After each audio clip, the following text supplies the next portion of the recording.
गरीबी गरीबी सिर्फ एक मेंटल डिजीज है। यानी कि गरीबी कोई एक समस्या नहीं है बल्कि दिमाग की बीमारी है जिसका इलाज स्वयं भगवान तक नहीं कर सकते। आज जितने भी लोग हैं जो भगवानों में आस्था रखते हैं, धर्मों के प्रति आस्था रखते हैं, वो सिर्फ धर्मों के प्रति या भगवानों के प्रति इसीलिए आस्था रखते हैं कि उससे उम्मीद होता है कि मेरी जो गरीबी है वो भगवान एक दिन आके दूर कर देंगे। यानी अगर मैं भगवान की पूजा करूंगा, मैं भगवानों को माना करूंगा, तो मेरी जितनी भी प्रॉब्लम है वो भगवान आके सॉल्व कर देंगे। भगवान की कृपा बनी रही तो मेरी गरीबी एक दिन दूर हो जाएगी। पर जिस भगवान को लोग पूजते हैं, कभी भी उनके बारे में जरा सी भी जानने की ये कोशिश नहीं किया कि जो भगवान होते हैं उन्हें भी गरीबी पसंद नहीं होती। भगवान खुद जब इस धरती पे आते तो कभी गरीब के घर में पैदा नहीं होते। चाहे वो बुद्ध की बात कर ले या राम की बात कर ले या श्री कृष्ण की बात कर ले, जितने भी भगवान पैदा होते हैं हमेशा राजा और महाराजा के घर में पैदा होते हैं। और स्वयं जब भगवान इस धरती पे पैदा हो गए थे तो उसके बाद भी वहां पे गरीबों की संख्या कम नहीं थी। यानी कि जब राम का युग चल रहा था, जब राम स्वयं इस धरती पे पैदा हो गए थे, उस समय भी उनके महलों के आसपास सिर्फ गरीबों का ही बसेरा हुआ करता था। यानी जब राम का भी युग चल रहा था तो उस समय भी जो गरीबों की संख्या थी वो हजारों और करोड़ों में थी। जब कृष्ण का युग चल रहा था तो उस समय भी गरीबों की जो संख्या थी वो भी हजारों और लाखों में थी। यानी जब भगवान भी स्वयं इस धरती पे आ जाते हैं तब भी वो कोशिश नहीं करते कि गरीबों की गरीबी दूर किया जा सके, क्योंकि उन्हें भी पता होता है कि जो ये गरीबी होती है ये कोई समस्या नहीं होती जिसको सॉल्व किया जा सके। ये सिर्फ एक मेंटल डिजीज होती है जिसका इलाज किसी के पास नहीं होती।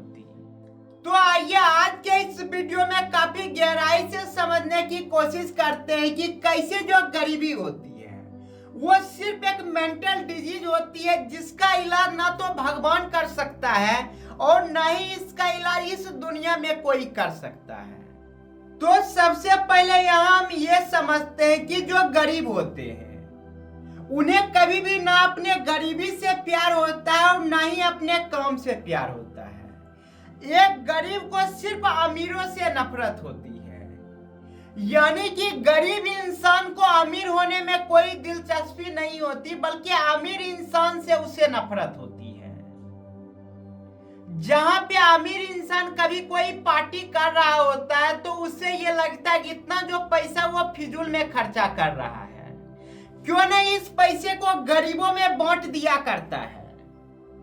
अगर कहीं किसी मंदिर में दूध चढ़ाई जा रही है तो जितने भी गरीब होते हैं उसे लगता है कि जो मंदिर में दूध चढ़ाई जा रही है, क्यों नहीं इस दूध को किसी गरीब इंसान को दे दिया जाता है।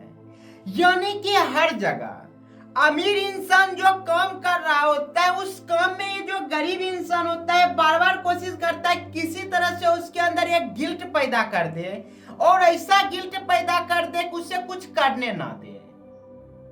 यानी अमीर इंसान पैसे कमाता है ताकि वो अपने हिसाब से अपने लाइफ को जी सके। अगर उसका मन है 100 करोड़ रुपया में आग लगाने की तो ये उसकी चॉइस है। पर ये चीजें जब कोई गरीब इंसान देखता है तो उसे लगता है कि जो 100 करोड़ में ये आग लगा दिया, क्यों नहीं ये गरीबों में बांट दिया ताकि गरीबों का भला हो जाए। तो सबसे पहले यहाँ हमें गरीबों का माइंडसेट समझना होगा। ये जितने भी गरीब इंसान होते हैं ये कभी नहीं चाहते कि जो भी गरीब इंसान है वो कभी अमीर हो जाए।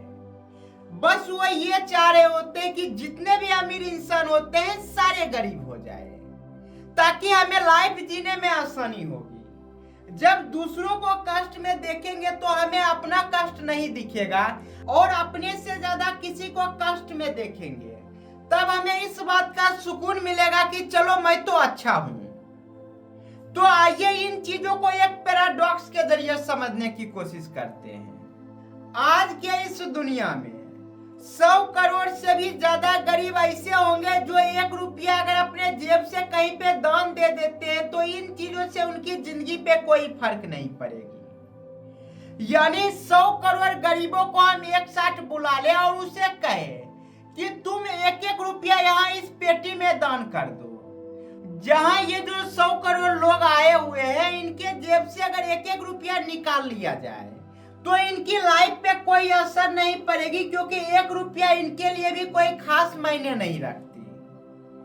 अब अगला कंडीशन क्या बताते हैं कि यहाँ जो 100 करोड़ लोग आए हुए हैं सभी को 1-1 रुपया देना है, और जैसे वो 1-1 रुपया सारे के सारे इंसान जमा कर देते हैं तो यहाँ पे 100 करोड़ रुपया जमा हो गया। अब हम क्या बोलते हैं कि यहाँ जितने भी लोग आए हुए हैं, यानी कि 100 करोड़ गरीब जो यहाँ पे आए हुए हैं, मैं क्या करता हूँ कि इनमें से 100 लोग को रैंडम चुनता हूँ और उनको 1-1 करोड़ रुपया दे देता हूँ। यानी कि यहाँ जो 100 करोड़ लोग आए हुए हैं, इनमें से रैंडमली 100 लोगों को चुन लिया जाएगा। वो बेसिकली एक लक के भरोसे चुना जाएगा, जिसमें कोई सा भी 100 इंसान चुना सकता है, और जो भी इंसान चुना जाएगा वो अब करोड़पति बन जाएगा, क्योंकि मेरे पास अभी 100 करोड़ रुपये हैं। तो यहाँ पे जितने भी गरीब खड़े हैं जो 1-1 रुपया दान दे दिए हैं, उन्हें इस बात से कोई फर्क नहीं पड़ रहा है कि मेरे जेब से 1-1 रुपया गया। उन्हें इस बात से अब फर्क पड़ेगा कि मेरे साथ जितने भी 100 करोड़ गरीब हैं, अब इनमें से 100 लोग ऐसे हो जाएंगे जो करोड़पति हो जाएंगे। तो अब यहाँ जो वो 1-1 रुपया जमा कर रहे थे, अब वो जमा नहीं करेंगे।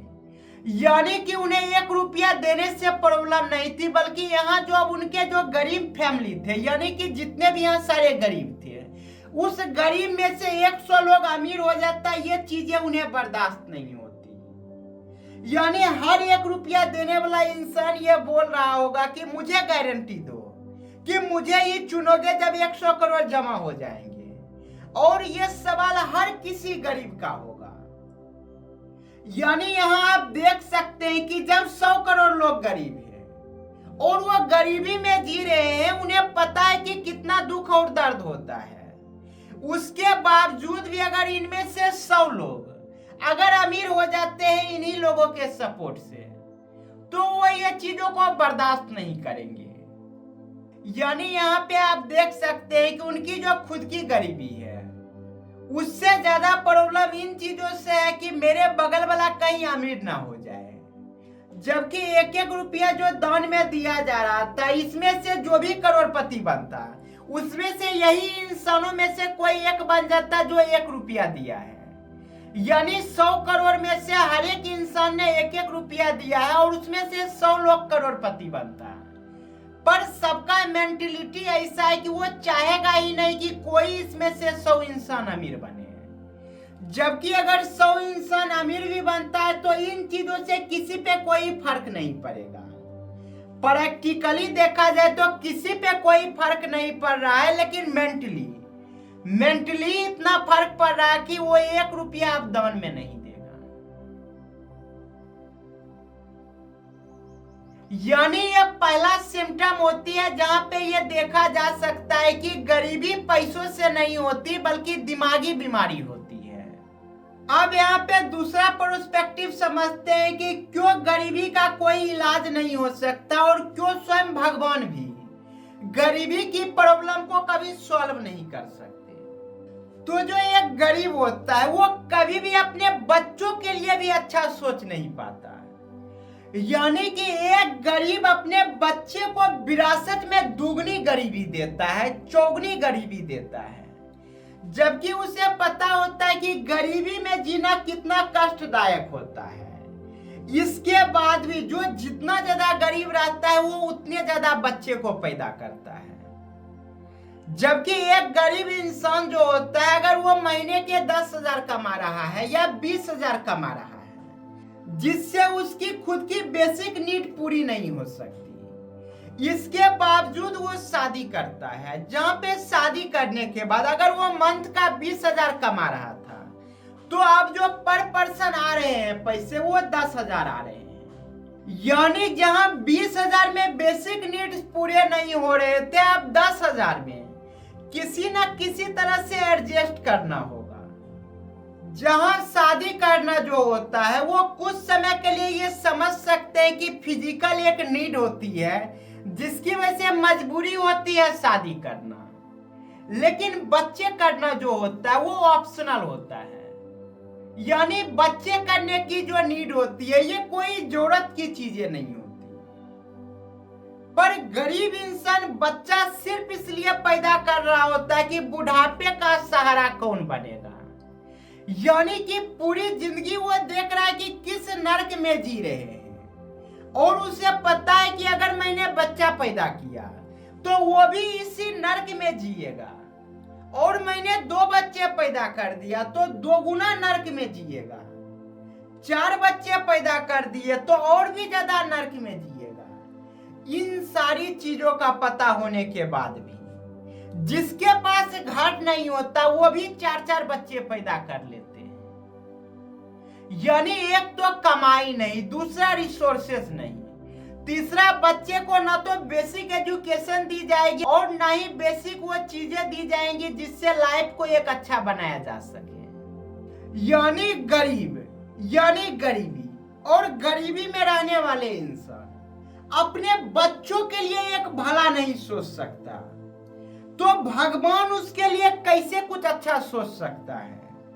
या जो अमीर इंसान है वो क्यों गरीब के लिए कुछ अच्छा सोचेगा, जब एक गरीब खुद के लिए अच्छा नहीं सोच रहा है, खुद के बच्चों को मजबूर करता है कि तुम भी गरीबी में जियो। यानी जो अपने बच्चों का सगा नहीं हो सकता उसका भगवान कैसे सगा होंगे। अमीर इंसान कैसे आके हेल्प करेगा जो खुद की हेल्प नहीं कर सकता। एक गरीब के पास जो भी चीजें ऐड होते जाती है वो चीजें उससे और भी ज्यादा गरीब बनाते जाती है। एक इंसान जो 10,000 कमा रहा है, जैसे ही वो शादी किया तो शादी करने के बाद अब 2 इंसान आ गए हैं, अब उसी गरीबी में और भी ज्यादा गरीब होके जीना पड़ेगा। बच्चे हो गए, अब उसे और भी ज्यादा गरीबी में जीना पड़ेगा। यानी एक गरीब हर चीजों को ऐड करता है ताकि वो खुद को और ज्यादा गरीब कर सके, और फिर उसे समझ नहीं आती कि ये हो क्या रहा है। जब अमीर इंसान पार्टी करते दिख रहा होता है तो उसे लगता है कि ये गलत हो रहा है, मैं इसका पैसा छीन तो नहीं सकता क्योंकि मेरे अंदर ताकत नहीं है, ताकत होती तो मैं जरूर छीन लेता। तो दूसरा काम करते हैं कि इसे गिल्ट में डाल देते हैं। यानी वो जो भी काम कर रहा है बार बार इससे कह दो कि ये चीजें गरीब के लिए कर देता। गरीब जब खुद के लिए कुछ करना नहीं चाहता तो कोई और उसके लिए कोई भी चीजें कैसे कर सकता है। जिस भगवान को गरीब इंसान पूजा करता है वो भगवान खुद गरीबी में पैदा लेना नहीं चाहते। अगर वो गरीबी दूर कर सकते तो जब हम राम की कथा सुनते हैं, रामायण सुनते हैं, कृष्ण की कथा सुनते हैं तो उसमें एक भी गरीब का जिक्र होना नहीं चाहिए था। लेकिन हम देखते हैं कि चारों ओर सिर्फ गरीबी और गरीबी की जिक्र हो रही है। यानी भगवान भी परवाह नहीं करते कि गरीब कैसे जी रहा है, गरीब कैसे मर रहा है। यहाँ पे एक तीसरी चीज आती है कि गरीब को लगता है कि मैं दिल का बहुत अच्छा हूं। हर किसी को लगता है कि जो गरीब होते हैं ये दिल से अमीर होते हैं, पर गरीब कभी दिल से अमीर नहीं होता, नहीं दिल का अच्छा होता है। इसकी मजबूरी होती है खुद को अच्छा दिखाना। ये जितने भी छोटे मोटे सरकारी कर्मचारी को देखते हैं, चाहे वो सड़क पे बैठा एक पुलिस हो जो गाड़ी का चेक कर रहा हो, या एक हॉस्पिटल में बैठा एक डॉक्टर हो, या फिर एक IAS IPS हो, या एक ट्रेन का टीटी हो, ये क्या अरबपति के घर से पैदा होके आते हैं? नहीं, ये जितने भी पैदा हुए होते हैं मैक्सिमम गरीब घर से होते हैं। और जैसे ही इन्हें मौका मिलता है तो सबसे पहले घूस लेना यही शुरू करते हैं। यानी कि सड़क पे जो एक सिपाही होता है जो गाड़ी के पेपर को चेक कर रहा होता है, गवर्नमेंट कहती है कि अगर इसके पास पेपर नहीं है तो 2000 का चालान काट दो, पर ये 200 में मैनेज कर देते हैं। यानी कि जो पैसे ले रहा है, जो घूस ले रहा है ये कोई अरबपति के घर से नहीं आता, ये गरीब के ही घर से आता है। यानी जब तक गरीबों को मौका नहीं मिलता तब तक वो कह रहा होता है कि मैं दिल का बहुत अच्छा हूं, लेकिन जैसे ही पहला मौका मिलता है तो सबसे ज्यादा घूसखोरी ये गरीब लोग ही किया करते हैं। और ये गरीब होना सिर्फ एक मेंटल डिजीज होती है, इसके अलावा ये कुछ नहीं होता। अगर ये मेंटल डिजीज नहीं होता तो जब पता है कि अगर शादी करेंगे तो गरीबी और भी ज्यादा बढ़ेगी, जब बच्चे करेंगे तो गरीबी और भी ज्यादा बढ़ेंगे, तो फिर क्यों ये करते हैं?